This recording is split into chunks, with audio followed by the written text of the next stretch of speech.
Malta trid tkun l-aqwa li tista' tkun u għadna lura ferm milli nilħu l-potenzjal tagħna.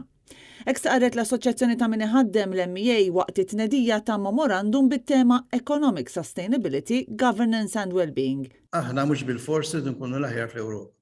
Imma l-importanti huwa li nkunu l-aħjar li nistgħu li nilħqu il-potenzjal tagħna.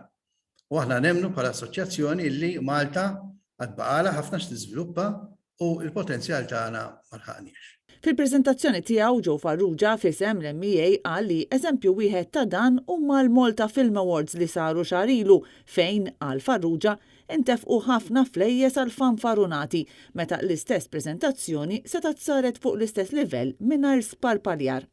Farrugia semma wkoll iskandli li waslu biex pajjiżna jkun greylisted fosthom l-involviment ta' politiċi f'reati kriminali u l-assassinju ta' Daphne Caruana Galizia.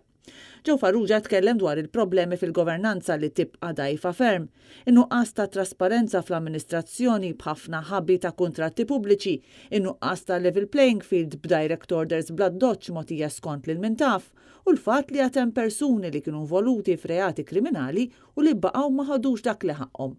Id-dokument li tlesta bħala blueprint tal partiti politiċi issa li l-pajjiż jinsab f'kampanja elettorali jinkludi aktar minn 170 proposta, fosthom proposti li jirflettu l-istess pożizzjoni tal-Partit Nazzjonalista bħal dik li kull żvilupp f'żona ODZ ikun jeħtieġlu l-approvazzjoni taż-żewġ terzi tal-Kamra, kif ukoll proposti brabta ma' kundizzjonijiet tax-xogħol li jinkludu proposti għal work-life balance aħjar u titjib fil-gender pay gap.